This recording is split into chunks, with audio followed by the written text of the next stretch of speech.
Newton کے بعد دنیا میں سائنس کی وجہ سے ٹیکنالوجی نے انتہا درجے کی ترقی کی۔ انسان نے ہر مشکل کام مشینوں سے لینا شروع کر دیا، اور جب سے آرٹیفیشل انٹیلیجنس سے انسان کا پالا پڑا تب سے تو اس دنیا میں ہونے والی ترقی نے ایک نئی رفتار پکڑ لی۔ سائنس کی بدولت آج ایسی گاڑیاں موجود ہیں جو بغیر ڈرائیور کے سفر کرتی ہیں، اور یہی نہیں بلکہ روڈ پر آنے والے کسی حادثے کو پہلے سے ہی ڈیٹیکٹ کر لیتی ہیں اور اپنے آپ کو محفوظ بھی کر لیتی ہیں۔ اب سوال یہ پیدا ہوتا ہے کہ کیا یہ ٹیکنالوجی اتنی درست ہے کہ اس سے کوئی غلطی نہیں ہو سکتی؟ اور دوسری طرف اگر خدا نخواستہ اس ٹیکنالوجی سے کوئی غلطی وقوع پذیر ہوئی تو ہمیں کن نتائج کا سامنا ہوگا؟ مثال کے طور پر 1983 میں اس ٹیکنالوجی کی ایک چھوٹی سی غلطی کی بدولت دنیا تباہ ہونے جا رہی تھی۔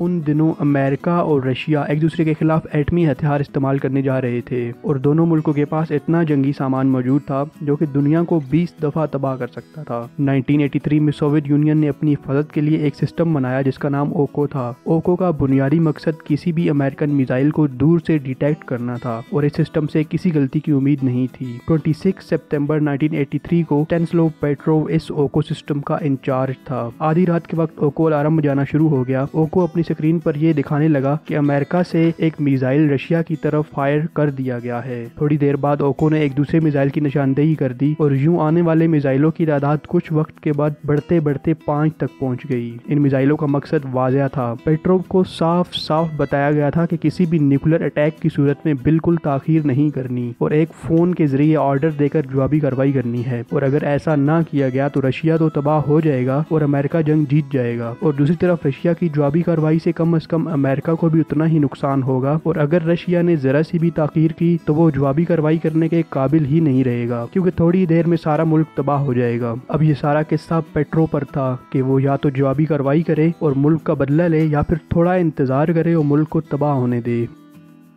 اسی دوران پیٹروو کے دماغ میں خیال آیا کہ صرف 5 میزائل ہی کیوں، اگر امریکہ نے حملہ ہی کرنا ہے تو زیادہ میزائل آنے چاہیے۔ اسی دوران اس کی وردی پسینے میں شرابور ہو گئی، اور کمرے میں کھڑے ہر شخص کا یہی حال تھا۔ کمرے میں کھڑے ہر شخص نے اپنا سانس روک لیا اور پیٹروو کی طرف دیکھنا شروع کر دیا۔ دنیا تباہی کے دہانے پر تھی۔ پیٹروو کی ہاں یا نہ کرنے سے پوری دنیا تباہ ہو سکتی تھی۔ پیٹروو نے فون اٹھا کر جوابی کارروائی کرنے کے بجائے دوسرے ذرائع کے جواب کا انتظار کیا، اور تھوڑی دیر بعد گراؤنڈ ریڈار اور جیو اسٹیشنری سیٹلائٹ کی طرف سے جواب آیا کہ امریکہ کی طرف سے کسی میزائل کو ڈیٹیکٹ نہیں کیا گیا ہے۔ اوکو جو کہ ایک حفاظتی سسٹم تھا نے غلطی سے سورج کی طرف سے آنے والی کچھ طاقتور شعاعوں کو مس ریڈ کر کے میزائل کے طور پر لے لیا تھا۔ چنانچہ حقیقت میں امریکہ کی طرف سے سوویت یونین پر کوئی میزائل نہیں داغے گئے تھے۔ کئی سالوں بعد جب یہ کہانی سامنے آئی تو 2006 میں پیٹروو کو ورلڈ سٹیزن ایوارڈ دیا گیا، اور اگر غلطی سے سوویت یونین کی طرف سے پیٹروو کے آرڈرز پر جوابی کارروائی کر دی جاتی تو تقریباً فرانس کا آدھا ملک، آدھا جرمنی اور 30% امریکہ اور برطانیہ تباہ ہو چکے ہوتے۔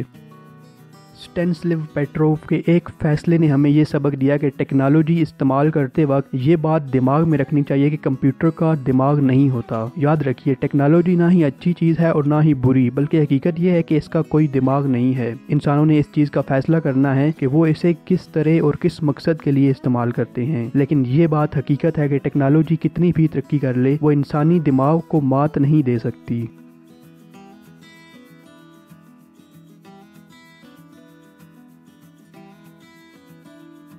Thank you for watching our video. Watch another one.